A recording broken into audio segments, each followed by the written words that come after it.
बदलते समय के साथ हम पूरी तरह प्रैक्टिकल हो गए हैं। आज हम किसी की मदद तभी करते हैं जब हमें इस बात का भरोसा होता है कि वह भी हमारे बुरे वक्त में हमारा साथ देगा। लेकिन मधुमक्खी के साथ कुछ ऐसा हुआ जो कुछ अलग था। यह कहानी शुरू होती है एक मधुमक्खी के सफ़र से। फूलों का रस लेने के लिए एक मधुमक्खी अपने आशियाने से काफ़ी दूर निकल जाती है। जब वह मकरंद लेकर वापस लौटती है तो रास्ता लंबा होने के कारण थकान बस नदी पार करते समय वह लड़खड़ाकर बीच नदी में गिर जाती है। पानी में गिरने के कारण उसके पंख पूरी तरह गीले हो जाते हैं। नदी पार करने के लिए पानी में ही काफ़ी देर तक संघर्ष करती है।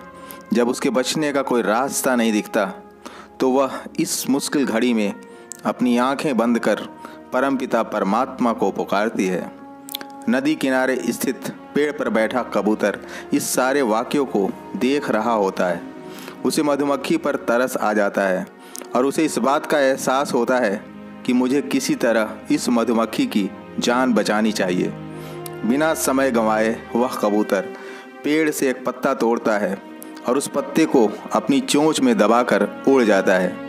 पत्ते को मधुमक्खी के पास डाल देता है और वह पत्ता भी जल प्रवाह के साथ बहने लगता है। मधुमक्खी तुरंत अपनी सारी ताकत समेटकर उस पत्ते पर सवार हो जाती है। साथ ही साथ यह कहावत भी चरितार्थ हो जाती है कि डूबते को तिनके का सहारा।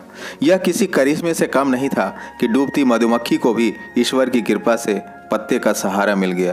पत्ते पर सवार होते ही वह मधुमक्खी अपने पंखों को हवा में लहराती है, जिससे कुछ देर में ही उसके पंख सूख जाते हैं। इस तरह से मधुमक्खी की जान बच जाती है। वह ईश्वर को जान बचाने के लिए धन्यवाद देती है और अपने आशियाने लौट जाती है। कुछ दिन बाद वही मधुमक्खी फिर उसी रास्ते फूलों का रस लेने के लिए जा रही थी। दोपहर का वक्त था। पेड़ पर वही कबूतर अपनी आंखें बंद किए बैठा था। ठीक उसी समय पेड़ के नीचे एक शिकारी धनुष बाण लिए आता है और कबूतर पर निशाना लगाता है। कबूतर की जान को खतरे में देखकर वह मधुमक्खी बिना वक्त गवाए शिकारी की आंखों में डंक मारना शुरू कर देती है।